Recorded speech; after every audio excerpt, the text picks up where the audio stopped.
membuat pembentangan tentang soalan yang diberikan ialah bincangkan dasar pemerintahan Aurangzeb bagi mengukuhkan kerajaan Mughal di India.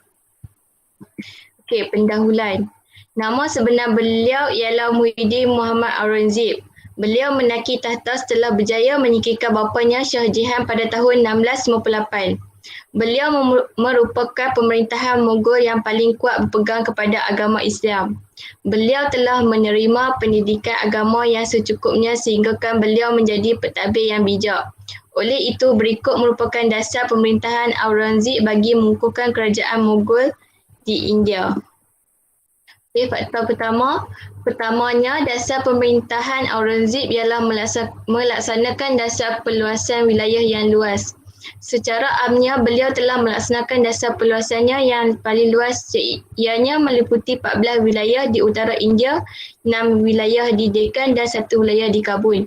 Contohnya, beliau telah berjaya mengalahkan semua pemberontakan kaum Hindu dan Sikh seperti pemberontakan Batan, kaum Jat dan Satnawi. Aurangzeb melaksanakan dasar Islam yang jelas dalam pentadbirannya. Beliau melaksanakan perundangan Islam berpandukan buku perundangan yang terkenal iaitu Fatwa Alamgir. Oleh itu, jelaslah bahawa dasar pemerintahan Aurangzeb ialah melaksanakan dasar perluasan wilayah yang luas. Okay, faktor kedua, di samping itu, dasar pemerintahan Aurangzeb ialah terhadap penganut dan agama lain. Beliau merupakan pengikut Sunni yang tidak bertolak ansur kepada mazhab dan agama lain. Sebagai contoh, beliau telah melarang kanak-kanak Islam belajar di kuil Hindu dan menghapuskan peraturan istana yang bertentangan dengan Islam. Kesannya, ajaran agama Islam dapat dikembangkan dalam masyarakat. Perundangan dijalankan oleh mufti diawasi oleh hakim besar. Oleh itu, jelaslah bahawa dasar pemerintahan Aurangzeb ialah terhadap penganut agama Islam. Faktor ketiga, selain itu, dasar pemerintahan Aurangzeb dalam ekonomi ialah menghidupkan semula jizyah. Beliau telah memperkenalkan bayaran jizyah kepada orang bukan Islam dengan kadar yang rendah. Beliau telah menghapuskan 80 jenis cukai yang membebankan rakyat dan tidak dibenarkan dalam Islam. Aurangzeb memastikan segala perbelanjaan negara dilakukan secara berhemah dan tidak membazir. Selain itu, beliau juga menggalakkan aktiviti pertanian dan perdagangan dengan melaksanakan dasar buka pintu. Contohnya, pedagang asing termasuk pedagang barat. Kesannya, ekonomi Islam dapat dikembangkan dan dapat meningkatkan taraf hidup rakyat. Oleh itu, terbuktilah bahawa dasar pemerintahan Aurangzeb ialah menghidupkan semula bayaran jizyah.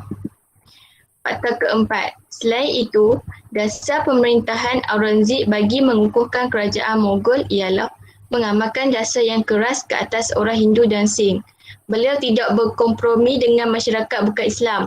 Antara tindakannya ialah beliau mengenakan cukai jizyah, meruntuh dan menghalang pembinaan kuil dan menghukum bunuh guru Sikh yang kelima.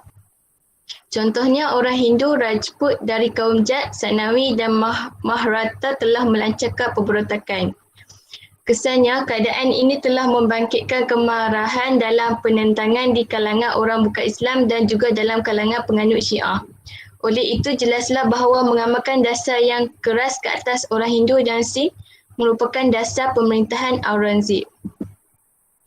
Kesimpulannya, dasar-dasar yang dilaksanakan oleh Aurangzeb telah berjaya meletakkan Islam di tempat tertinggi, sekaligus menghapuskan dasar-dasar pemerintahan sebelumnya yang jelas mengabaikan agama Islam kerana terlalu mengejar kemewahan dunia serta terlalu menjaga hati golongan bukan Islam demi kepentingan politik.